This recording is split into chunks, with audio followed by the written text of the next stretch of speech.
Macky Sall face à la justice sénégalaise, Alassane Ouattara l'a-t-il sacrifié? Salut chers abonnés. Aujourd'hui nous parlons d'un sujet explosif qui fait couler beaucoup d'encre en Afrique de l'Ouest. Macky Sall, l'ancien président du Sénégal, risque jusqu'à 30 ans de prison. Mais une question cruciale se pose, est-il tombé seul, ou a-t-il été lâché par ses alliés, notamment Alassane Ouattara? Car oui, les relations entre ces deux hommes politiques ont longtemps été marquées par une alliance stratégique. Mais aujourd'hui, Macky Sall semble isolé et vulnérable, alors qu'il était autrefois l'un des hommes les plus puissants du continent. Comment en est-il arrivé là? Et surtout, quel rôle a joué Ouattara dans sa chute? Restez bien jusqu'à la fin, car cette affaire pourrait totalement redéfinir les rapports de force en Afrique de l'Ouest.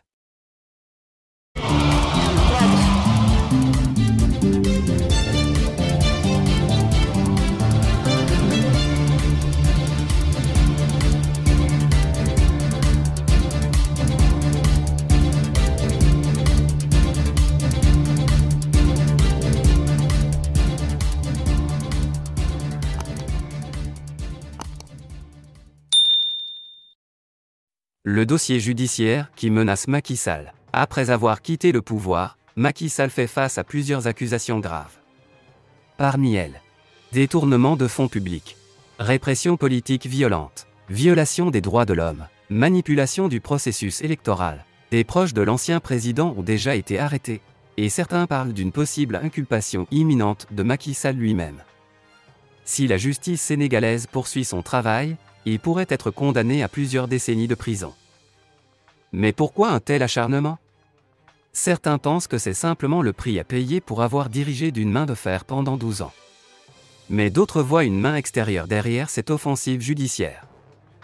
Macky Sall et Ouattara, une alliance devenue toxique. Revenons un peu en arrière. Macky Sall et Alassane Ouattara ont longtemps été des alliés stratégiques.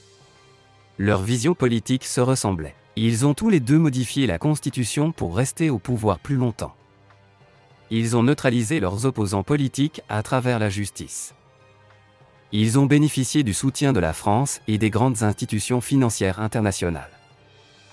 Mais cette alliance était avant tout un mariage d'intérêts, et non une vraie amitié. Chacun utilisait l'autre pour asseoir son pouvoir. Alors, que s'est-il passé pour que tout bascule? Pourquoi Ouattara aurait lâché Macky Sall? Aujourd'hui, Macky Sall n'est plus président, et son successeur Bassirou Diomaye Faye incarne une nouvelle génération politique, plus panafricaine et moins soumise aux anciens réseaux d'influence. Dans ce contexte, Ouattara a tout intérêt à se repositionner. Lâcher Macky Sall lui permet d'éviter d'être lui-même ciblé par la nouvelle vague panafricaine. Si Macky Sall est poursuivi, Ouattara peut dire qu'il n'a rien à voir avec lui et ainsi se protéger. De s'assurer un nouvel allié à Dakar. En sacrifiant Macky, Ouattara peut négocier avec Bassirou Diomaye Faye pour maintenir de bonnes relations entre Abidjan et Dakar. D'envoyer un message à ses propres opposants. En laissant Macky Sall tomber, il montre que personne n'est intouchable et qu'il peut lui-même utiliser la justice contre ses ennemis en Côte d'Ivoire. En clair, Ouattara a utilisé Macky Sall quand il était utile, et l'a laissé tomber dès qu'il est devenu un poids mort. C'est la politique dans toute sa brutalité. Macky Sall, un avertissement pour Ouattara. Mais attention, si Macky Sall est aujourd'hui dans la tourmente, cela pourrait aussi être un avertissement pour Alassane Ouattara lui-même. Car au-delà du cas de Macky Sall, une nouvelle ère semble s'ouvrir en Afrique de l'Ouest. La jeunesse africaine rejette de plus en plus les anciens présidents accrochés au pouvoir. La France perd du terrain face à des mouvements souverainistes. De nouveaux leaders émergent, prêts à rompre avec les anciennes pratiques. Ouattara pourrait bien être le prochain sur la liste. S'il continue à gouverner comme avant, il risque lui aussi de voir la justice ou l'opinion publique se retourner contre lui.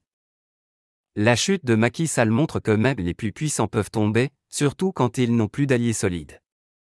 Un jeu politique dangereux. Macky Sall est-il victime de ses propres erreurs, ou a-t-il été trahi par Alassane Ouattara pour des raisons stratégiques? Une chose est sûre, rien n'arrive par hasard en politique. Quand un président tombe, c'est souvent parce qu'un autre a décidé qu'il était temps. Et vous, qu'en pensez-vous? Ouattara a-t-il trahi Macky Sall, ou ce dernier a-t-il simplement récolté ce qu'il a semé?